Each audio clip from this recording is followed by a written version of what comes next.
ನಮಸ್ಕಾರ ಸ್ನೇಹಿತರೆ, ನಮ್ಮ ಮೋಟಿವೇಶನ್ ಮನ್ವಂತರ ಯೂಟ್ಯೂಬ್ ಚಾನೆಲ್ಗೆ ಸ್ವಾಗತ. ನೀವಿನ್ನೂ ನಮ್ಮ ಚಾನೆಲ್ಗೆ ಹೊಸಬರಾಗಿದ್ದರೆ ಈಗಲೇ ನಮ್ಮ ಚಾನೆಲ್ ಅನ್ನು ತಪ್ಪದೇ ಸಬ್ಸ್ಕ್ರೈಬ್ ಮಾಡಿ ಮತ್ತು ಬೆಲ್ ಬಟನ್ ಅನ್ನು ಕ್ಲಿಕ್ ಮಾಡುವುದನ್ನು ಮರೆಯಬೇಡಿ. ಸ್ನೇಹಿತರೆ, ಸಂಜೆ 6 ಗಂಟೆ. ಅಡುಗೆ ಮನೆಯಲ್ಲೇ ಒಂದು ಕಡೆ ಪಾತ್ರೆ ಸದ್ದು, ಇನ್ನೊಂದು ಕಡೆ ಮಾತಿನ ಸದ್ದು. ಸೊಸೆ ಒಂದು ಮಾತು ಹೇಳಿದರೆ ಅತ್ತೆ ಇನ್ನೊಂದು ಮಾತು ಹೇಳ್ತಾರೆ. ಗಂಡ ಆಫೀಸಿಂದ ಬಂದ ತಕ್ಷಣ ಮನೆ ಬಾಗಿಲಲ್ಲೇ ನಿಂತು ಇವತ್ತು ಇದೇ ಗಲಾಟೆನಾ ಅಂತ ಮನಸ್ಸಲ್ಲೇ ಉಸಿರು ಬಿಗಿ ಹಿಡಿತಾನೆ. ಒಳಗೆ ಹೋಗೋಕೂ ಭಯ, ಹೊರಗೆ ನಿಲ್ಲೋಕೂ ಆಗಲ್ಲ. ಇದು ಒಂದೇ ಮನೆಯ ಕಥೆಯಲ್ಲ ಸ್ನೇಹಿತರೆ, ಇವತ್ತು ಎಷ್ಟೋ ಮನೆಗಳ ಕಥೆ ಇದು. ಒಂದು ಕಡೆ ಅಮ್ಮ ತನ್ನ ಮಗನನ್ನ 9 ತಿಂಗಳು ಹೊಟ್ಟೆಯಲ್ಲಿ ಹೊತ್ತು ಹಗಲು ರಾತ್ರಿ ಎನ್ನದೆ ಬೆಳೆಸಿ ಸಂಸ್ಕಾರ ಕೊಟ್ಟು ಮದುವೆ ಮಾಡಿಸಿದ ಮೇಲೂ ಅವನ ಪ್ರತಿಯೊಂದು ನಿರ್ಧಾರದಲ್ಲೂ ತನ್ನ ಮಾತು ಇರಬೇಕು ಅಂತ ಬಯಸ್ತಾಳೆ. ಇನ್ನೊಂದು ಕಡೆ ಹೊಸ ಸೊಸೆ ಬೇರೆ ಮನೆಯಿಂದ ಬಂದವಳು ತನ್ನದೇ ಆದ ಕನಸುಗಳನ್ನ, ತನ್ನದೇ ಆದ ಜೀವನ ಕ್ರಮವನ್ನ ಈ ಹೊಸ ಸಂಸಾರದಲ್ಲಿ ಕಟ್ಟಿಕೊಳ್ಳಬೇಕು ಅಂತ ಆಶಿಸ್ತಾಳೆ.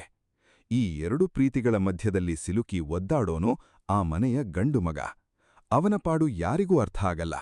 ಅಮ್ಮನ ಮಾತು ಕೇಳಿದ್ರೆ ಹೆಂಡತಿ ಬೇಜಾರು, ಹೆಂಡತಿ ಮಾತು ಕೇಳಿದ್ರೆ ಅಮ್ಮನ ಕಣ್ಣಲ್ಲಿ ನೀರು. ಇವನ ಮನಸ್ಸು ಒಂದು ಎಳೆದಾಟದ ಹಗ್ಗ ಆಗಿಬಿಡುತ್ತೆ. ಇವತ್ತು ಎಷ್ಟೋ ಸಂಸಾರಗಳು ಈ ಒಂದೇ ಕಾರಣಕ್ಕೆ ಒಡೆದು ಹೋಗ್ತಿವೆ ಸ್ನೇಹಿತರೆ. ಅಮ್ಮ ತಪ್ಪು ಅಂತ ಹೇಳೋಕೆ ಆಗಲ್ಲ, ಯಾಕೆಂದ್ರೆ ಅಮ್ಮನ ಪ್ರೀತಿ ಸ್ವಾರ್ಥವಿಲ್ಲದ ಪ್ರೀತಿ. ಆದ್ರೆ ಆ ಪ್ರೀತಿ ಕೆಲವೊಮ್ಮೆ ಹಸ್ತಕ್ಷೇಪ ಆಗಿ ಬದಲಾಗತ್ತೆ. ಸೊಸೆ ತಪ್ಪು ಅಂತಾನೂ ಹೇಳೋಕಾಗಲ್ಲ, ಯಾಕೆಂದ್ರೆ ಅವಳಿಗೂ ತನ್ನ ಸ್ವಂತಿಕೆ, ತನ್ನ ಗೌರವ ಬೇಕು. ಇಬ್ಬರೂ ಸರಿ, ಆದ್ರೆ ಇಬ್ಬರ ಮಧ್ಯೆ ಸಮತೋಲನ ತಪ್ಪಿದಾಗ ಮನೆಯಲ್ಲದೆ ಒಂದು ಯುದ್ಧಭೂಮಿಯಾಗಿಬಿಡುತ್ತೆ.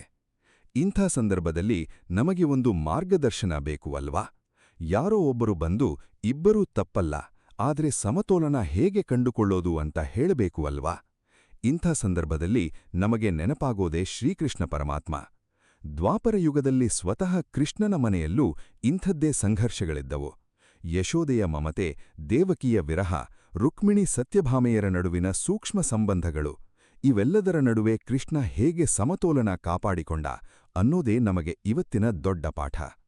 ಸ್ನೇಹಿತರೆ, ಈ ಸಂಚಿಕೆಯಲ್ಲಿ ನಾವು ಆಳವಾಗಿ ನೋಡೋಣ. ಅಮ್ಮ ಮತ್ತು ಹೆಂಡತಿಯ ನಡುವೆ ಸಿಲುಕಿದ ಗಂಡುಮಗ ಏನು ಮಾಡಬೇಕು? ಅಮ್ಮಂದಿರ ಹಸ್ತಕ್ಷೇಪವೆಂದರೇನು? ಅದು ಎಲ್ಲಿಂದ ಶುರುವಾಗುತ್ತೆ? ಮತ್ತು ಶ್ರೀಕೃಷ್ಣನ ಗೀತೋಪದೇಶದ ಬೆಳಕಿನಲ್ಲಿ ಈ ಸಮಸ್ಯೆಗೆ ಪರಿಹಾರ ಏನು ಅಂತ. ಈ ಪಯಣ ನಿಮ್ಮ ಸಂಸಾರವನ್ನ ಉಳಿಸಿಕೊಳ್ಳೋ ರಹಸ್ಯದ ಬಾಗಿಲು ತೆರೆಯುತ್ತೆ ಅಂತ ನಾನು ನಂಬುತ್ತೀನಿ. ಮದುವೆಯಾಗೋದು ಅಂದ್ರೆ ಎರಡು ಮನಸ್ಸುಗಳ ಸೇರುವಿಕೆ ಅಲ್ಲ ಮಾತ್ರ, ಅದು ಎರಡು ಕುಟುಂಬಗಳ, ಎರಡು ಸಂಸ್ಕೃತಿಗಳ, ಎರಡು ಜೀವನ ಕ್ರಮಗಳ ಸೇರುವಿಕೆ. ಆ ಸೇರುವಿಕೆಯಲ್ಲಿ ಒಂದಿಷ್ಟು ಘರ್ಷಣೆ ಸಹಜ. ಆದ್ರೆ ಆ ಘರ್ಷಣೆ ವಿನಾಶದ ಕಡೆಗೆ ಹೋಗಬಾರದು, ಬೆಳವಣಿಗೆಯ ಕಡೆಗೆ ಹೋಗಬೇಕು. ಅದು ಹೇಗೆ ಸಾಧ್ಯ ಅನ್ನೋದನ್ನ ಶ್ರೀಕೃಷ್ಣನ ಜೀವನದಿಂದ, ಭಗವದ್ಗೀತೆಯ ಸಾರದಿಂದ ಕಲಿಯೋಣ. ಅಮ್ಮನ ಮನಸ್ಸಲ್ಲಿ ಏನಿರುತ್ತೆ ಗೊತ್ತಾ? 30 ವರ್ಷ, 40 ವರ್ಷ ತನ್ನ ಮಗನ ಜೀವನದ ಪ್ರತಿಯೊಂದು ನಿರ್ಧಾರ ತಾನೇ ತೆಗೆದುಕೊಂಡಿರ್ತಾಳೆ. ಅವನಿಗೆ ಜ್ವರ ಬಂದಾಗ ಇಡೀ ರಾತ್ರಿ ಎಚ್ಚರ ಇದ್ದವಳವಳು. ಅವನಿಗೆ ಇಷ್ಟ ಕಷ್ಟ ಎಲ್ಲ ತಿಳ್ಕೊಂಡವಳು. ಇದ್ದಕ್ಕಿದ್ದಂತೆ ಒಂದಿನ ಆ ಜಾಗದಲ್ಲಿ ಇನ್ನೊಬ್ಳು ಬಂದು ಕೂರ್ತಾಳೆ. ಮಗ ಈಗ ಮೊದಲು ಹೆಂಡತಿ ಹತ್ರ ಮಾತಾಡ್ತಾನೆ, ಮೊದಲು ಹೆಂಡತಿ ಇಷ್ಟಪಡುವ ಅಡುಗೆ ಮಾಡಿಸ್ತಾನೆ, ಮೊದಲು ಹೆಂಡತಿ ಸಂತೋಷಕ್ಕೆ ಗಮನ ಕೊಡ್ತಾನೆ. ಅಮ್ಮನಿಗೆ ಇದು ಒಂದು ರೀತಿ ತನ್ನ ಸ್ಥಾನ ಕಳ್ಕೊಂಡ ಹಾಗೆ ಅನ್ಸುತ್ತೆ. ಇದು ಅಸೂಯೆ ಅಲ್ಲ ಸ್ನೇಹಿತರೆ, ಇದು ಒಂದು ಭಯ. ನನ್ನ ಮಗ ನನ್ನಿಂದ ದೂರ ಆಗ್ತಾ ಇದ್ದಾನಾ ಅನ್ನೋ ಭಯ. ಈ ಭಯದಿಂದಲೇ ಅವಳು ಪ್ರತಿಯೊಂದರಲ್ಲೂ ತನ್ನ ಮಾತು ಹೇರಲು ಶುರು ಮಾಡ್ತಾಳೆ. ಇದನ್ನ ಹೀಗೆ ಮಾಡಬೇಕು, ಅದನ್ನ ಹಾಗೆ ಮಾಡಬೇಕು ಅಂತ. ಇನ್ನೊಂದು ಕಡೆ ಸೊಸೆಯ ಮನಸ್ಸಲ್ಲಿ ಏನಿರುತ್ತೆ? ಅವಳು ಬೆಳೆದದ್ದೇ ಬೇರೆ ಮನೆಯಲ್ಲಿ, ಬೇರೆ ಪದ್ಧತಿಯಲ್ಲಿ. ಮದುವೆಯಾದ ಮೇಲೆ ಹೊಸ ಮನೆಗೆ ಬಂದಾಗ ಅವಳಿಗೂ ಒಂದಿಷ್ಟು ಕನಸುಗಳಿರ್ತವೆ. ತನ್ನ ಗಂಡನ ಜೊತೆ ತನ್ನದೇ ಆದ ಜೀವನ ಕಟ್ಟಿಕೊಳ್ಳೋದು, ತನ್ನದೇ ಆದ ನಿರ್ಧಾರಗಳನ್ನು ತಗೊಳ್ಳೋದು. ಆದರೆ ಪ್ರತಿ ಹೆಜ್ಜೆಗೂ ಅತ್ತೆ ಏನಂಟಾರೋ, ಅತ್ತೆಗೆ ಇಷ್ಟ ಆಗುತ್ತಾ ಅನ್ನೋ ಪ್ರಶ್ನೆ ಎದುರಾದಾಗ ಅವಳಿಗೆ ಉಸಿರುಗಟ್ಟಿದ ಹಾಗೆ ಅನ್ಸುತ್ತೆ. ತನ್ನ ಸ್ವಂತ ಮನೆಯಲ್ಲೂ ತಾನು ಪರಕೀಯಳ ಹಾಗೆ ಬದುಕಬೇಕಾ ಅನ್ನೋ ನೋವು ಅವಳ ಮನಸ್ಸಲ್ಲಿ ಆಳವಾಗಿ ಕೂತಿರುತ್ತೆ. ಗಮನಿಸಿ ಸ್ನೇಹಿತರೆ, ಇಬ್ಬರ ಭಾವನೆಗಳೂ ನಿಜ. ಅಮ್ಮನ ಭಯವೂ ನಿಜ, ಸೊಸೆಯ ಆಸೆಯೂ ನಿಜ. ಆದರೆ ಇವೆರಡರ ಮಧ್ಯೆ ಸಿಕ್ಕಿಬಿದ್ದ ಗಂಡ ಈ ಎರಡು ಭಾವನೆಗಳನ್ನ ಅರ್ಥ ಮಾಡ್ಕೊಳ್ಳೋ ಬದಲು ಸುಮ್ಮನೆ ಎರಡರಿಂದಲೂ ತಪ್ಪಿಸ್ಕೊಳ್ಳೋಕೆ ಪ್ರಯತ್ನಿಸ್ತಾನೆ. ಆಫೀಸಲ್ಲಿ ಹೆಚ್ಚು ಸಮಯ ಕಳೀತಾನೆ, ಮನೆಗೆ ಬಂದ್ರೂ ಮೊಬೈಲ್ ಹಿಡ್ಕೊಂಡು ಕೂರ್ತಾನೆ, ಗಲಾಟೆ ಶುರುವಾದಾಗ ಎದ್ದು ಹೊರಗೆ ಹೋಗ್ತಾನೆ. ಇದು ಪರಿಹಾರ ಅಲ್ಲ ಸ್ನೇಹಿತರೆ, ಇದು ಪಲಾಯನ. ಸಮಸ್ಯೆ ಪರಿಹಾರ ಆಗದೆ ಇನ್ನಷ್ಟು ಬಿಗಡಾಯಿಸ್ತಾ ಹೋಗುತ್ತೆ. ಇಂಥ ಪರಿಸ್ಥಿತಿಯಲ್ಲಿ ಅನೇಕ ಮನೆಗಳಲ್ಲಿ ಒಂದು ದೊಡ್ಡ ತಪ್ಪು ನಡೀತಾ ಇರುತ್ತೆ. ಗಂಡ ತನ್ನ ಅಮ್ಮನ ಪರ ಸಂಪೂರ್ಣ ವಹಿಸ್ಕೊಂಡು ಹೆಂಡತಿಯ ಭಾವನೆಗಳನ್ನ ಸಂಪೂರ್ಣ ನಿರ್ಲಕ್ಷ್ಯ ಮಾಡ್ತಾನೆ. ಇಲ್ಲಾಂದ್ರೆ ಹೆಂಡತಿಯ ಪರ ವಹಿಸ್ಕೊಂಡು ಅಮ್ಮನ ಭಾವನೆಗಳನ್ನ ತುಳಿತಾನೆ. ಎರಡೂ ದಾರಿಗಳು ವಿನಾಶದ ದಾರಿಗಳೇ. ಯಾಕಂದ್ರೆ ಇದು ಗೆಲುವು ಸೋಲಿನ ಆಟ ಅಲ್ಲ, ಇದು ಸಮತೋಲನದ ಕಲೆ. ಇಲ್ಲಿ ನಮಗೆ ಒಂದು ಪ್ರಶ್ನೆ ಎದುರಾಗತ್ತೆ. ಒಬ್ಬ ಮಗ, ಒಬ್ಬ ಗಂಡ ಇಬ್ಬರ ಪ್ರೀತಿಯನ್ನೂ ಗೌರವಿಸ್ತಾ ತನ್ನ ಸಂಸಾರವನ್ನೂ ಉಳಿಸಿಕೊಳ್ಳೋದು ಹೇಗೆ? ಇದಕ್ಕೆ ಉತ್ತರ ಕೊಡಕ್ಕೆ ನಾವಿನ್ನೂ ಆಳಕ್ಕೆ ಹೋಗ್ಬೇಕು. ಈ ಸಮಸ್ಯೆಯ ಇನ್ನೊಂದು ಆಯಾಮ ಅಂದ್ರೆ ಸಂವಹನ ಕೊರತೆ. ಮನೆಯಲ್ಲಿ ಎಷ್ಟೋ ಸಲ ಅಮ್ಮ ಮತ್ತು ಸೊಸೆ ನೇರವಾಗಿ ಮಾತಾಡೋದೇ ಇಲ್ಲ. ಎಲ್ಲ ಮಾತು ಗಂಡನ ಮೂಲಕ ಆಗುತ್ತೆ. ಒಬ್ಬರ ಬಗ್ಗೆ ಇನ್ನೊಬ್ಬರ ಅಭಿಪ್ರಾಯ ಸೃಷ್ಟಿಯಾಗೋದೇ ಮೂರನೆಯ ವ್ಯಕ್ತಿಯ ಮೂಲಕ. ಇದರಿಂದ ಗೊಂದಲ ಇನ್ನಷ್ಟು ಹೆಚ್ಚಾಗುತ್ತೆ. ಒಂದು ಮನೆಯಲ್ಲಿ ನಿತ್ಯ ಗಲಾಟೆ ಇದ್ರೆ ಅದರ ಮೊದಲ ಬಲಿಪಶು ಆಗೋದೇ ಆ ಮನೆಯ ಮಕ್ಕಳು. ಚಿಕ್ಕ ಮಗುವಿಗೆ ಎಲ್ಲಾ ಅರ್ಥ ಆಗದಿದ್ರೂ ಮನೆಯ ವಾತಾವರಣದ ಒತ್ತಡ ಅವನಿಗೆ ಅಥವಾ ಅವಳಿಗೆ ಚೆನ್ನಾಗಿ ಗೊತ್ತಾಗುತ್ತೆ. ಅಜ್ಜಿ ಮತ್ತು ಅಮ್ಮ ಇಬ್ಬರ ಮಧ್ಯೆ ಆ ಮಗು ಯಾರ ಪರ ನಿಲ್ಬೇಕು ಅಂತ ಗೊಂದಲದಲ್ಲಿ ಬೀಳುತ್ತೆ. ಕೆಲವು ಮಕ್ಕಳು ಈ ಒತ್ತಡದಿಂದ ಮೌನಿಗಳಾಗ್ತಾರೆ, ಕೆಲವರು ಹಠಮಾರಿಗಳಾಗ್ತಾರೆ, ಇನ್ನು ಕೆಲವರಿಗೆ ವಿವಾಹ ಅನ್ನೋದೇ ಒಂದು ಭಯದ ವಿಷಯ ಆಗಿ ಬೆಳೆಯುತ್ತೆ ಮುಂದೆ ದೊಡ್ಡವರಾದಾಗ. ಇನ್ನು ಗಂಡನ ಆರೋಗ್ಯದ ಮೇಲೂ ಇದರ ಪರಿಣಾಮ ಆಗತ್ತೆ. ದಿನಾ ಮನೆಯಲ್ಲಿ ಎರಡೂ ಕಡೆಯನ್ನ ಒತ್ತಡ ಬಂದಾಗ ಅವನ ಮನಸ್ಸು ಸದಾ ಒಂದು ಕ್ಷೋಭೆಯ ಸ್ಥಿತಿಯಲ್ಲಿರುತ್ತೆ. ಇದು ಮಾನಸಿಕ ಒತ್ತಡ, ರಕ್ತದೊತ್ತಡ, ನಿದ್ರಾಹೀನತೆ ಇವೆಲ್ಲಕ್ಕೂ ಕಾರಣ ಆಗತ್ತೆ. ಆಫೀಸಲ್ಲೂ ಅವನ ಕೆಲಸದ ಗುಣಮಟ್ಟ ಕುಸಿಯುತ್ತೆ. ಯಾಕಂದ್ರೆ ಮನಸ್ಸು ಸದಾ ಮನೆಯ ಸಮಸ್ಯೆಯಲ್ಲೇ ಇರುತ್ತೆ. ಅಮ್ಮನಿಗೂ ಇದರಿಂದ ನೆಮ್ಮದಿಯಿಲ್ಲ. ಅವಳು ಬಯಸಿದ್ದು ಮಗನ ಸಂತೋಷ, ಆದರೆ ತನ್ನ ಹಸ್ತಕ್ಷೇಪದಿಂದ ಮಗನ ಮನೆಯಲ್ಲಿ ಅಶಾಂತಿ ಸೃಷ್ಟಿಯಾಗ್ತಿದೆ ಅನ್ನೋ ಅರಿವು ಅವಳಿಗೆ ಒಳಗೊಳಗೆ ಕಾಡ್ತಿರುತ್ತೆ. ಆದರೆ ಅಹಂಕಾರ ಅಥವಾ ಅಭ್ಯಾಸದಿಂದ ಅವಳು ಹಿಂದೆ ಸರಿಯಕ್ಕೆ ಆಗಲ್ಲ. ಸೊಸೆಗೂ ಪ್ರತಿದಿನ ಈ ಘರ್ಷಣೆಯಿಂದ ಮಾನಸಿಕ ಆಯಾಸ. ತಾನು ಬಯಸಿ ಬಂದ ಸಂಸಾರ ಇದಲ್ಲ ಅನ್ನೋ ಭಾವನೆ ಅವಳಲ್ಲಿ ಬೆಳೆಯತ್ತೆ. ಈ ಎಲ್ಲ ಒತ್ತಡಗಳ ಪರಿಣಾಮವಾಗಿ ಕೆಲವು ಸಂಸಾರಗಳು ಬೇರ್ಪಡುವಿಕೆಯ ಹಂತಕ್ಕೆ ಬಂದ್ಮುಟ್ಟುತ್ತವೆ. ವಿಚ್ಛೇದನದ ಪ್ರಕರಣಗಳಲ್ಲಿ ಹೆಚ್ಚಿನವೂ ಮೂಲ ಕಾರಣ ಇದೆ. ಕುಟುಂಬದ ಸದಸ್ಯರ ಅತಿಯಾದ ಹಸ್ತಕ್ಷೇಪ ಮತ್ತು ಆ ಹಸ್ತಕ್ಷೇಪವನ್ನ ಸಮತೋಲನದಿಂದ ನಿಭಾಯಿಸಲಾಗದ ಗಂಡನ ಅಸಹಾಯಕತೆ. ಕೆಲವು ಮನೆಗಳಲ್ಲಿ ಗಂಡ ಹೆಂಡತಿ ಬೇರೆ ಮನೆ ಮಾಡಿ ಹೊರಟುಹೋಗ್ತಾರ, ಆಗ ಅಮ್ಮನಿಗೆ ಒಂಟಿತನದ ನೋವು. ಕೆಲವು ಮನೆಗಳಲ್ಲಿ ವಿಚ್ಛೇದನ ಆಗುತ್ತೆ, ಆಗ ಇಡೀ ಕುಟುಂಬ ಛಿದ್ರ ಆಗತ್ತೆ. ಆದರೆ ಸ್ನೇಹಿತರೆ, ಇದು ಅನಿವಾರ್ಯ ಅಲ್ಲ. ಈ ಸಮಸ್ಯೆಗೆ ಪರಿಹಾರ ಇದೆ. ಆ ಪರಿಹಾರ ಇರೋದು ಅರ್ಥ ಮಾಡ್ಕೊಳ್ಳೋದ್ರಲ್ಲಿ, ಗೌರವದಲ್ಲಿ ಮತ್ತು ಸ್ಪಷ್ಟವಾದ ಗಡಿರೇಖೆಗಳನ್ನ ಪ್ರೀತಿಯಿಂದ ಹಾಕೋದ್ರಲ್ಲಿ. ಇದನ್ನ ಅರ್ಥ ಮಾಡ್ಕೊಳ್ಳಕ್ಕೆ ನಾವು ಒಂದು ಪುರಾಣ ಕಥೆಯ ಕಡೆ ನೋಡೋಣ. ಸ್ವತಃ ಶ್ರೀಕೃಷ್ಣನ ಜೀವನದಲ್ಲಿ ನಡೆದ ಒಂದು ಘಟನೆ. ಕೃಷ್ಣನಿಗೆ ಇಬ್ಬರು ತಾಯಂದಿರಿದ್ರು ಗೊತ್ತಾ? ಜನ್ಮ ಕೊಟ್ಟ ದೇವಕಿ, ಬೆಳೆಸಿದ ಯಶೋದೆ. ಇಬ್ಬರ ಪ್ರೀತಿಯೂ ಅಪಾರ, ಆದರೆ ಇಬ್ಬರ ಸ್ಥಾನವೂ ಬೇರೆ ಬೇರೆ. ಕೃಷ್ಣ ಮಥುರೆಗೆ ಹೋದಾಗ ದೇವಕಿ ತನ್ನ ಮಗನನ್ನ ಮೊದಲ ಬಾರಿಗೆ ಅಪ್ಪಿಕೊಂಡ ಕ್ಷಣ, ಆದರೆ ಆ ಕ್ಷಣದಲ್ಲೂ ಕೃಷ್ಣನ ಮನಸ್ಸು ಗೋಕುಲದಲ್ಲಿ, ಯಶೋದೆಯ ಬಳಿ ಇತ್ತು. ಈ ಎರಡೂ ಪ್ರೀತಿಗಳ ನಡುವೆ ಕೃಷ್ಣ ಎಂದೂ ಒಬ್ಬರನ್ನ ಆರಿಸಿಕೊಂಡು ಇನ್ನೊಬ್ಬರನ್ನ ತಿರಸ್ಕರಿಸಲಿಲ್ಲ. ಇಬ್ಬರಿಗೂ ತಮ್ಮದೇ ಆದ ಸ್ಥಾನ ಕೊಟ್ಟ, ಇಬ್ಬರನ್ನೂ ಗೌರವಿಸಿದ.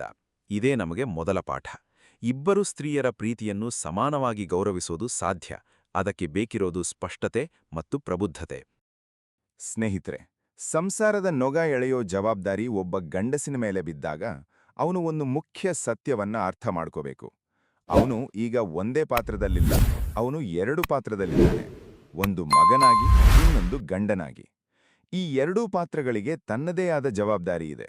ಆದರೆ ಒಂದು ಪಾತ್ರ ಇನ್ನೊಂದು ಪಾತ್ರವನ್ನ ಅಳಿಸಿ ಹಾಕಬಾರದು.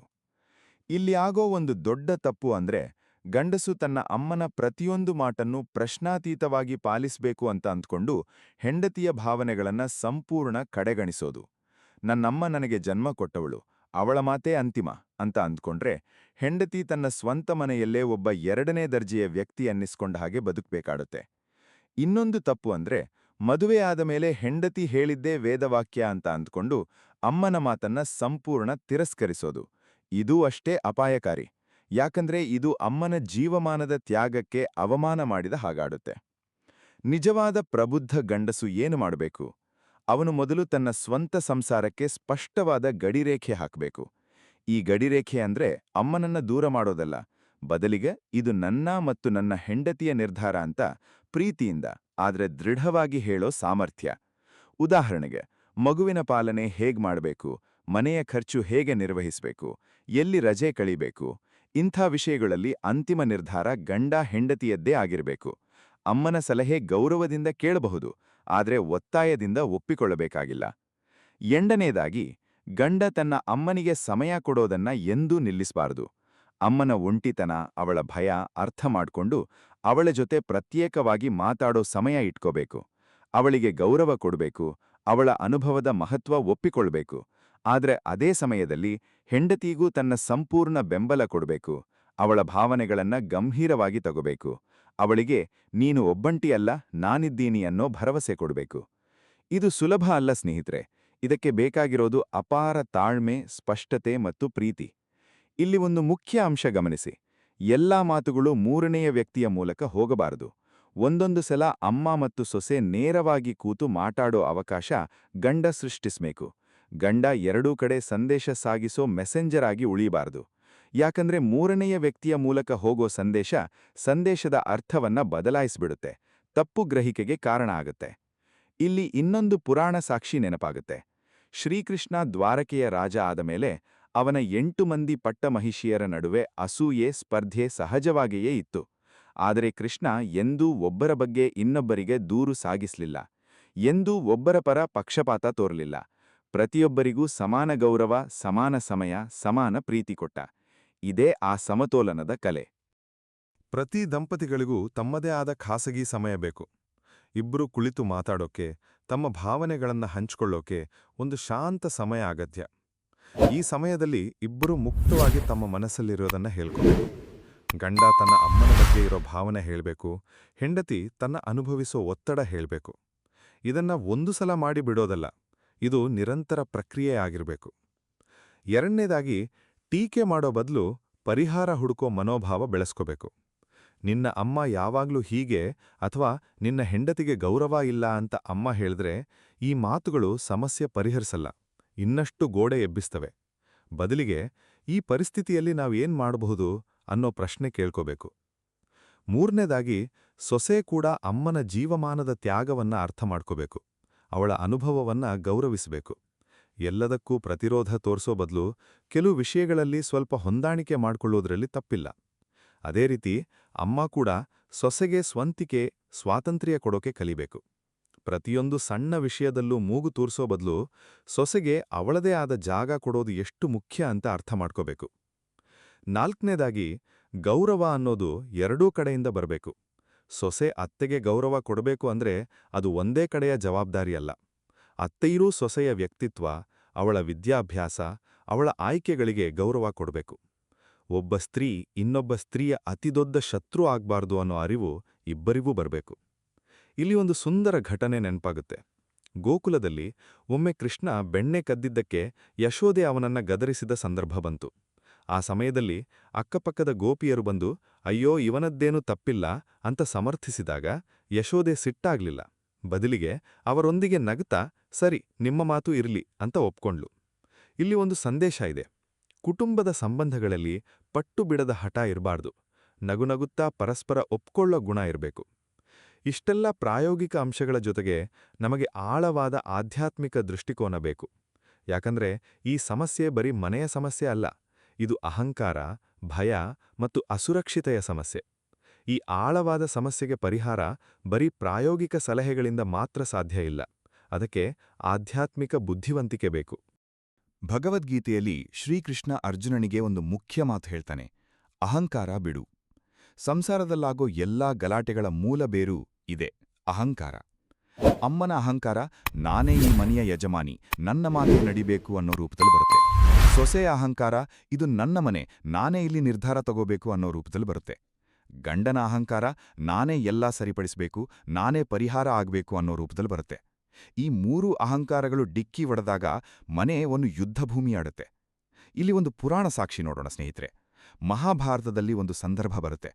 ಪಾಂಡವರು ಇಂದ್ರಪ್ರಸ್ಥ ಬಿಟ್ಟು ವನವಾಸಕ್ಕೆ ಹೋಗುವ ಮೊದಲು ಕುಂತಿದೇವಿ ಒಂದು ದೊಡ್ಡ ನಿರ್ಧಾರ ತಗೊಳ್ತಾಳೆ. ದ್ರೌಪದಿ ಜೊತೆ ವನಕ್ಕೆ ಹೋಗದೆ ವಿದುರನ ಮನೆಯಲ್ಲೇ ಉಳ್ಕೊಳ್ತೀನಿ ಅಂತ ಹೇಳ್ತಾಳೆ. ಇದು ಯಾಕೆ ಮಹತ್ವದ್ದು ಗೊತ್ತಾ? ಕುಂತಿಗೆ ಗೊತ್ತಿತ್ತು, ಈ ಕಷ್ಟದ ಸಮಯದಲ್ಲಿ ದ್ರೌಪದಿಗೆ ತನ್ನ ಗಂಡಂದಿರ ಜೊತೆ ಸಂಪೂರ್ಣ ಸ್ವಾತಂತ್ರ್ಯ, ಸಂಪೂರ್ಣ ಜಾಗ ಬೇಕು ಅಂತ. ತಾನು ಜೊತೆಗಿದ್ರೆ ಪ್ರತಿ ನಿರ್ಧಾರಕ್ಕೂ ತನ್ನ ಇರುವಿಕೆ ಒಂದು ಒತ್ತಡ ಆಗಬಹುದು ಅಂತ ಅರ್ಥ ಮಾಡ್ಕೊಂಡು ಸ್ವತಃ ದೂರ ಸರದ್ಲು. ಇದೇ ನಿಜವಾದ ತ್ಯಾಗ, ಮಗನ, ಸೊಸೆಯ ಸಂತೋಷಕ್ಕಾಗಿ ಸ್ವತಃ ಒಂದು ಹೆಜ್ಜೆ ಹಿಂದೆ ಸರಿಯೋದು. ಈ ಕಥೆಯಿಂದ ನಮ್ಗೊಂದು ಆಳವಾದ ಪಾಠ ಸಿಗುತ್ತೆ. ಪ್ರೀತಿಯಂದ್ರೆ ಹಿಡಿದಿಟ್ಕೊಳ್ಳೋದಲ್ಲ, ಪ್ರೀತಿಯಂದ್ರೆ ಬಿಟ್ಟುಕೊಡೋದೂ ಕೂಡ. ಶ್ರೀಕೃಷ್ಣ ಗೀತೆಯಲ್ಲಿ ಹೇಳೋ ನಿಷ್ಕಾಮ ಕರ್ಮ ಅನ್ನೋ ಪರಿಕಲ್ಪನೆ ಇಲ್ಲಿ ಅನ್ವಯ ಆಗುತ್ತೆ. ಫಲದ ಬಯಕೆ ಇಲ್ಲದೆ ಕರ್ತವ್ಯ ಮಾಡೋದು. ಒಬ್ಬ ಅಮ್ಮ ತನ್ನ ಮಗನ ಮೇಲಿನ ಹಕ್ಕು ಸ್ಥಾಪಿಸೋ ಬಯಕೆ ಬಿಟ್ಟು ಬರೀ ಪ್ರೀತಿಯಿಂದ, ಫಲಾಪೇಕ್ಷೆ ಇಲ್ಲದೆ ಪ್ರೀತಿಸಿದ್ರೆ ಆ ಪ್ರೀತಿಗೆ ಒಂದು ವಿಶೇಷ ಶಕ್ತಿ ಬರುತ್ತೆ.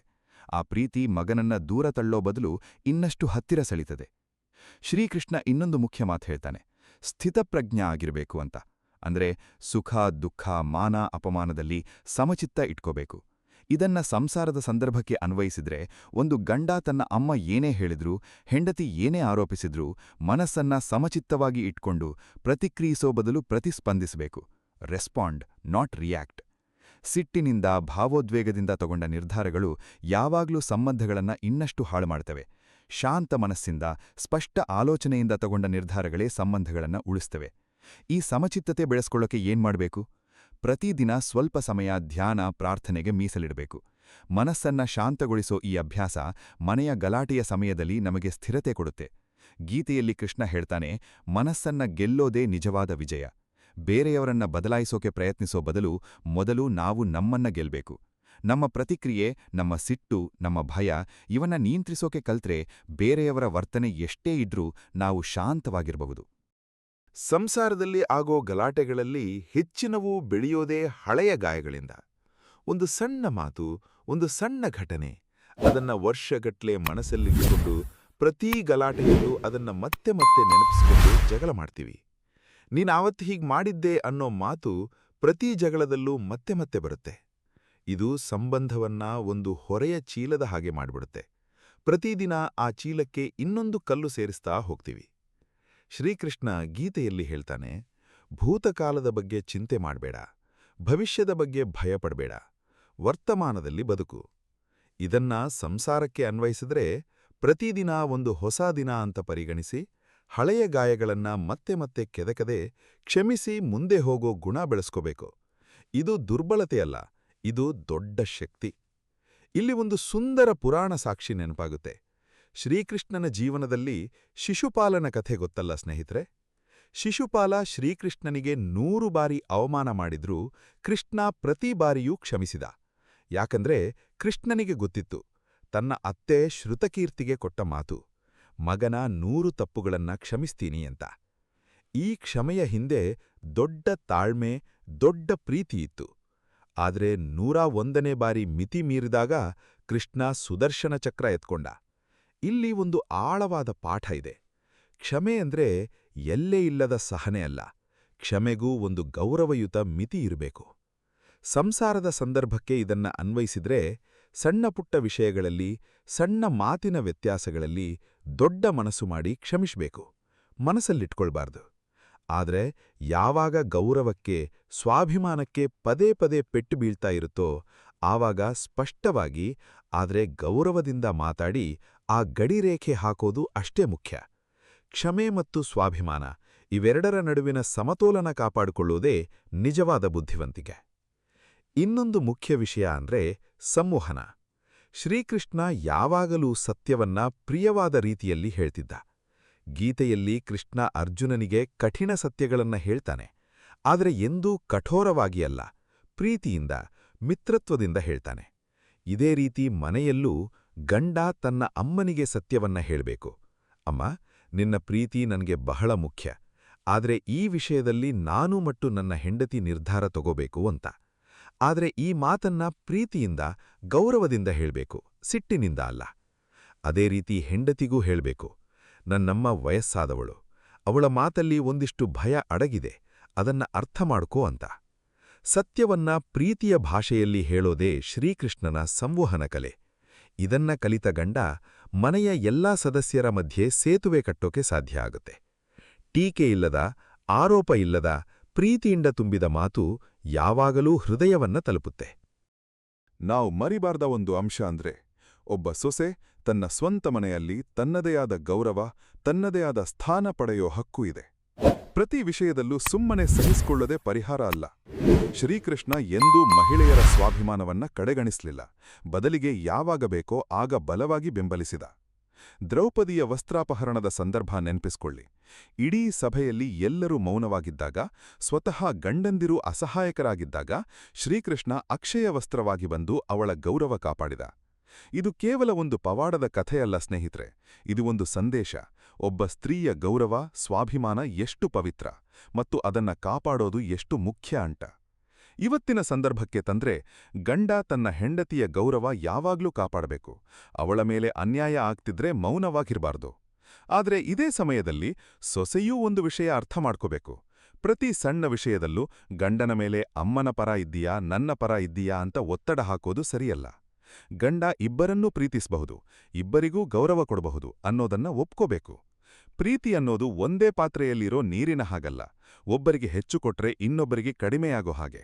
ಪ್ರೀತಿ ಅಸೀಮಿತ, ಅದು ಹಂಚಿದಷ್ಟು ಬೆಳೀತಾ ಹೋಗುತ್ತೆ. ಇಲ್ಲಿ ಇನ್ನೊಂದು ಪುರಾಣ ಸಾಕ್ಷಿ. ಕೃಷ್ಣ ಮತ್ತು ರುಕ್ಮಿಣಿಯ ಜೀವನದಲ್ಲಿ ಒಂದು ಸಂದರ್ಭ ಬರುತ್ತೆ. ರುಕ್ಮಿಣಿಗೆ ಒಂದು ಸಲ ಕೃಷ್ಣನ ಬಗ್ಗೆ, ಅವನ ಇತರೆ ಪತ್ನಿಯರ ಬಗ್ಗೆ ಅಸೂಯೆ ಉಂಟಾಗುತ್ತೆ. ಆಗ ಕೃಷ್ಣ ಅವಳಿಗೊಂದು ಸುಂದರ ಮಾತು ಹೇಳ್ತಾನೆ. ಪ್ರೀತಿಯನ್ನ ಅಳೆಯೋ ಮಾಪಕ ಹೋಲಿಕೆಯಲ್ಲ, ಪ್ರೀತಿಯನ್ನ ಅಳೆಯೋ ಮಾಪಕ ಆಳ. ಇದೇ ಮಾತನ್ನ ನಾವು ಇವತ್ತಿನ ಸಂಸಾರಗಳಿಗೂ ಹೇಳ್ಬಹುದು. ಗಂಡ ಅಮ್ಮನ ಪ್ರೀತಿಸ್ತಾನೆ ಅಂದ್ರೆ ಹೆಂಡತಿನ ಕಡಿಮೆ ಪ್ರೀತಿಸ್ತಾನೆ ಅಂತಲ್ಲ. ಎರಡೂ ಪ್ರೀತಿಗಳು ಬೇರೆ ಬೇರೆ ಆಳದವು, ಬೇರೆ ಬೇರೆ ಸ್ವರೂಪದವು. ಇನ್ನೊಂದು ಮುಖ್ಯ ಪಾಠ ಅಂದ್ರೆ, ಸಂಸಾರದಲ್ಲಿ ಪ್ರತಿಯೊಬ್ಬರೂ ತಮ್ಮ ಸ್ವಂತ ಆಧ್ಯಾತ್ಮಿಕ ಬೆಳವಣಿಗೆಗೆ ಜವಾಬ್ದಾರರು. ಬೇರೆಯವರನ್ನ ಬದಲಾಯಿಸೋಕೆ ಕಾಯ್ತಾ ಕೂರೋ ಬದಲು ಪ್ರತಿಯೊಬ್ಬರೂ ತಮ್ಮ ಮನಸ್ಸನ್ನ ಶುದ್ಧಗೊಳಿಸಿಕೊಳ್ಳೋ ಪ್ರಯತ್ನ ಮಾಡಬೇಕು. ಅಮ್ಮ ತನ್ನ ಭಯ, ಅಸುರಕ್ಷತೆಯ ಮೇಲೆ ಕೆಲಸ ಮಾಡಬೇಕು. ಸೊಸೆ ತನ್ನ ಅಹಂಕಾರ, ಅಸಹನೆಯ ಮೇಲೆ ಕೆಲಸ ಮಾಡಬೇಕು. ಗಂಡ ತನ್ನ ಪಲಾಯನ ಪ್ರವೃತ್ತಿಯ ಮೇಲೆ ಕೆಲಸ ಮಾಡಬೇಕು. ಪ್ರತಿಯೊಬ್ಬರೂ ತಮ್ಮ ತಮ್ಮ ಭಾಗವನ್ನ ಸರಿಪಡಿಸಿಕೊಂಡಾಗ ಇಡೀ ಸಂಸಾರ ತಾನಾಗೇ ಸರಿಹೋಗುತ್ತೆ. ಶ್ರೀಕೃಷ್ಣ ಗೀತೆಯಲ್ಲಿ ಹೇಳಿದ ಹಾಗೆ, ಸ್ವಧರ್ಮೇ ನಿಧನಂ ಶ್ರೇಯಃ ಅಂದ್ರೆ ಬೇರೆಯವರ ಪಾತ್ರ ಮಾಡೋ ಬದಲು ನಮ್ಮ ಸ್ವಂತ ಪಾತ್ರವನ್ನ ಚೆನ್ನಾಗಿ ನಿರ್ವಹಿಸೋದೇ ಶ್ರೇಷ್ಠ. ಅಮ್ಮ ಅಮ್ಮನಾಗಿ ಪ್ರೀತಿಸಬೇಕು, ಆದೇಶ ಕೊಡುವ ಆಡಳಿತಗಾರ್ತಿಯಾಗಿ ಅಲ್ಲ. ಸೊಸೆ ಪ್ರೀತಿಯ ಗೃಹಿಣಿಯಾಗಿ ಬೆಳಿಬೇಕು, ಸ್ಪರ್ಧಿಯಾಗಿ ಅಲ್ಲ. ಗಂಡ ಪ್ರೀತಿಯ ಸೇತುವೆಯಾಗಿರಬೇಕು, ತೀರ್ಪುಗಾರನಾಗಿ ಅಲ್ಲ. ಪ್ರತಿಯೊಬ್ಬರೂ ತಮ್ಮ ಸ್ವಧರ್ಮ ಅರ್ಥ ಮಾಡ್ಕೊಂಡಾಗ ಸಂಸಾರ ಸ್ವರ್ಗ ಆಗುತ್ತೆ. ಸ್ನೇಹಿತರೆ, ಇಷ್ಟು ಹೊತ್ತು ನಾವು ನಡೆದು ಬಂದ ಈ ಪಯಣ ಒಂದು ಸಣ್ಣ ಮನೆಯ ಗಲಾಟೆಯಿಂದ ಶುರುವಾಗಿ ಶ್ರೀಕೃಷ್ಣನ ಆಳವಾದ ಬೋಧನೆಯವರೆಗೆ ಬಂದು ತಲುಪಿದೆ. ಈಗ ಇದನ್ನೆಲ್ಲ ಒಟ್ಟುಗೂಡಿಸಿ ನಮ್ಮ ಜೀವನದಲ್ಲಿ ಅಳವಡಿಸಿಕೊಳ್ಳೋ ಸಮಯ ಬಂದಿದೆ. ಸ್ನೇಹಿತರೆ, ಒಂದು ಮಾತು ಚೆನ್ನಾಗಿ ನೆನ್ಪಿಟ್ಕೊಳ್ಳಿ. ಸಂಸಾರ ಅನ್ನೋದು ಒಂದು ದಿನದಲ್ಲಿ ಕಟ್ಟೋ ಕಟ್ಟಡ ಅಲ್ಲ. ಅದು ಪ್ರತಿದಿನ, ಪ್ರತಿ ಕ್ಷಣ ಪ್ರೀತಿಯಿಂದ, ತಾಳ್ಮೆಯಿಂದ ಕಟ್ಟುತ್ತಾ ಹೋಗೋ ಒಂದು ದೇವಾಲಯ.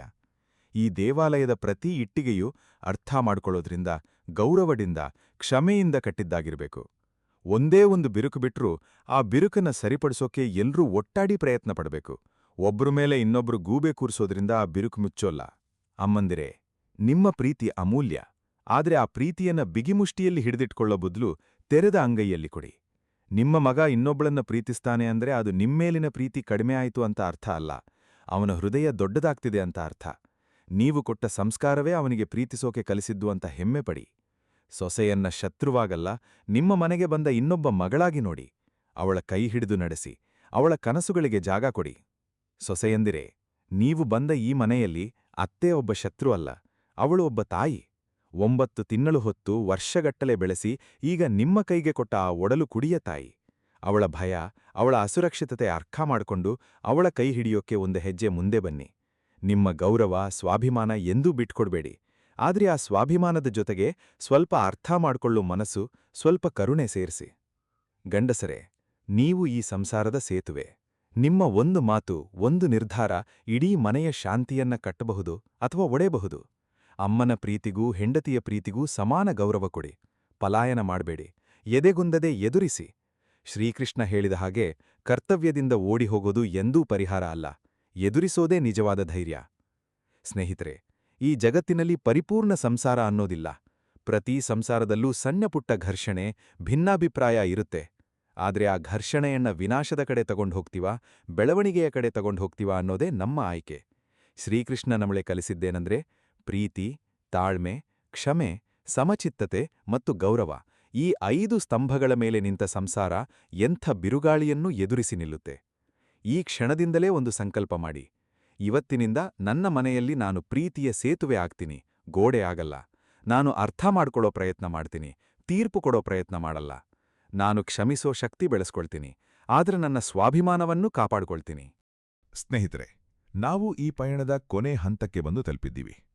ಇಷ್ಟೊತ್ತು ಕೇಳಿದ ಪ್ರತಿಯೊಂದು ಮಾತು, ಪ್ರತಿಯೊಂದು ಕಥೆಯೂ ಒಂದೇ ಸಂದೇಶದ ಕಡೆ ಕೈಗೊಳಿಸಿದೆ. ಸಂಸಾರ ಉಳಿಸಿಕೊಳ್ಳೋ ರಹಸ್ಯ ಬೇರೆಲ್ಲೂ ಇಲ್ಲ, ಅದು ನಮ್ಮೊಳಗೇ ಇದೆ. ಶ್ರೀಕೃಷ್ಣ ಗೀತೆಯಲ್ಲಿ ಹೇಳ್ತಾನೆ, ಪರಿವರ್ತನೆ ಹೊರಗಿಂದ ಬರೋದಲ್ಲ, ಒಳಗಿಂದ ಶುರುವಾಗುತ್ತೆ. ನೀವು ಎಷ್ಟೇ ಬೇರೆಯವರನ್ನ ಬದಲಾಯಿಸೋಕೆ ಪ್ರಯತ್ನಪಟ್ರೂ ಅದು ಸಾಧ್ಯ ಆಗಲ್ಲ. ಆದ್ರೆ ನೀವು ನಿಮ್ಮನ್ನ ಬದಲಾಯಿಸಿಕೊಂಡ್ರೆ ಅದರ ಪ್ರಭಾವ ನಿಮ್ಮ ಸುತ್ತಲಿನ ಎಲ್ಲರ ಮೇಲೂ ಆಗತ್ತೆ. ಒಬ್ಬ ಮಗ ತನ್ನ ಅಹಂಕಾರ ಬಿಟ್ಟು ಪ್ರೀತಿಯಿಂದ ಎರಡೂ ಕಡೆ ಸೇತುವೆ ಕಟ್ಟಿದಾಗ ಅಮ್ಮ ಕೂಡ ಮೃದುವಾಗ್ತಾಳೆ. ಒಬ್ಬ ಸೊಸೆ ಗೌರವದಿಂದ ಮುಂದೆ ಹೆಜ್ಜೆ ಇಟ್ಟಾಗ ಅತ್ತೆಯ ಹೃದಯವೂ ಕರಗುತ್ತೆ. ಪ್ರೀತಿ ಪ್ರೀತಿಯನ್ನ ಸೆಳೀತದೆ, ಅಹಂಕಾರ ಅಹಂಕಾರವನ್ನ ಸೆಳೀತದೆ. ಈ ಜಗತ್ತಿನಲ್ಲಿ ಯಾವ ಸಂಸಾರವೂ ಗಲಾಟೆ ಇಲ್ಲದೆ ಇರೋಲ್ಲ ಸ್ನೇಹಿತರೆ. ಆದರೆ ಗಲಾಟೆ ಇರೋ ಮನೆಗೂ ಆ ಗಲಾಟೆಯ ಮಧ್ಯೆಯೂ ಪ್ರೀತಿ ಉಳಿಸಿಕೊಂಡ ಮನೆಗೂ ವ್ಯತ್ಯಾಸ ಇರುತ್ತೆ. ಒಂದು ಮನೆಯಲ್ಲಿ ಗಲಾಟೆಯಾದ ಮೇಲೆ ಎಲ್ಲರೂ ದೂರ ದೂರ ಆಗ್ತಾರೆ. ಇನ್ನೊಂದು ಮನೆಯಲ್ಲಿ ಗಲಾಟೆಯಾದ ಮೇಲೂ ಸಂಜೆ ಒಟ್ಟಿಗೆ ಕೂತು ಊಟ ಮಾಡ್ತಾರೆ. ಒಬ್ಬರ ಕಣ್ಣಲ್ಲಿ ಇನ್ನೊಬ್ಬರು ಕ್ಷಮೆ ಕಾಣ್ತಾರೆ. ಈ ಎರಡನೇ ಮನೆಯ ಗುಟ್ಟೆ ಇಂದಿನ ನಮ್ಮ ಸಂದೇಶ. ನೆನಪಿಡಿ ಸ್ನೇಹಿತರೆ, ಅಮ್ಮ ಎಂದೂ ಶತ್ರು ಆಗೋಕೆ ಸಾಧ್ಯ ಇಲ್ಲ, ಹೆಂಡತಿಯೂ ಎಂದೂ ಪ್ರತಿಸ್ಪರ್ಧೆ ಆಗೋಕೆ ಸಾಧ್ಯ ಇಲ್ಲ. ಇಬ್ಬರೂ ಒಂದೇ ಹೃದಯದ ಎರಡು ಭಾಗಗಳು. ಈ ಸತ್ಯವನ್ನ ಅರ್ಥಮಾಡ್ಕೊಂಡ ದಿನ ಆ ಮನೆಯಲ್ಲಿ ಸ್ವರ್ಗ ಇಳಿದು ಬರುತ್ತೆ. ಶ್ರೀಕೃಷ್ಣ ಹೇಳ್ತಾನೆ, ಎಲ್ಲಿ ಧರ್ಮ ಇದೆಯೋ, ಎಲ್ಲಿ ಪ್ರೀತಿ ಇದೆಯೋ ಅಲ್ಲಿ ಸದಾ ವಿಜಯ ಇರುತ್ತೆ. ಸಂಸಾರದ ಈ ಯುದ್ಧದಲ್ಲಿ ವಿಜಯ ಅಂದ್ರೆ ಯಾರೋ ಒಬ್ಬರು ಗೆದ್ದು ಇನ್ನೊಬ್ಬರು ಸೋಲೋದಲ್ಲ. ವಿಜಯ ಅಂದ್ರೆ ಎಲ್ಲರೂ ಒಟ್ಟಿಗೆ ಗೆಲ್ಲೋದು, ಪ್ರೀತಿ ಗೆಲ್ಲೋದು. ಇವತ್ತಿನಿಂದ ನಿಮ್ಮ ಮನೆಯಲ್ಲಿ ಈ ಬದಲಾವಣೆ ಶುರುಮಾಡಿ.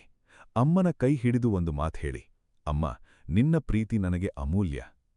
ಹೆಂಡತಿಯ ಕೈ ಹಿಡಿದು ಒಂದು ಮಾತು ಹೇಳಿ, ನೀನು ಈ ಮನೆಗೆ ಬಂದ ಮೇಲೆ ಈ ಮನೆ ಪೂರ್ಣ ಆಯಿತು.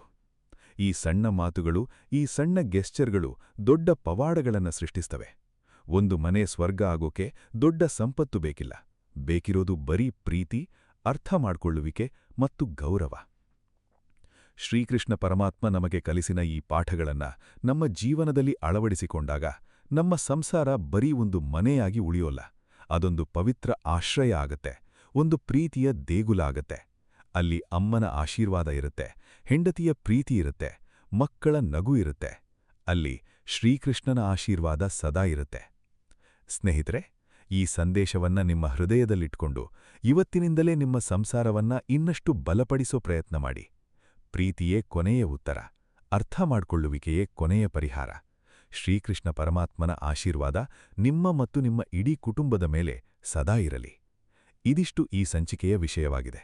ಈ ಸಂಚಿಕೆಯ ಅನಿಸಿಕೆ ಅಭಿಪ್ರಾಯಗಳನ್ನು ತಪ್ಪದೇ ನಮ್ಮೊಂದಿಗೆ ಹಂಚಿಕೊಳ್ಳಿ ಮತ್ತು ಲೈಕ್ ಮಾಡುವುದನ್ನು ಮರೆಯಬೇಡಿ. ಈ ಸಂಚಿಕೆ ನಿಮಗೆ ಇಷ್ಟವಾಗಿದ್ದಲ್ಲಿ ಹರೇ ಕೃಷ್ಣ ಎಂದು ಕಾಮೆಂಟ್ ಮಾಡಿ ಅಥವಾ ನಿಮ್ಮ ಇಷ್ಟದ ದೇವರ ಹೆಸರನ್ನು ಕಾಮೆಂಟ್ನಲ್ಲಿ ಬರೆಯಿರಿ. ಆ ಭಗವಂತನು ನಿಮ್ಮೆಲ್ಲರನ್ನೂ ಆಶೀರ್ವದಿಸಲಿ. ವಂದನೆಗಳು.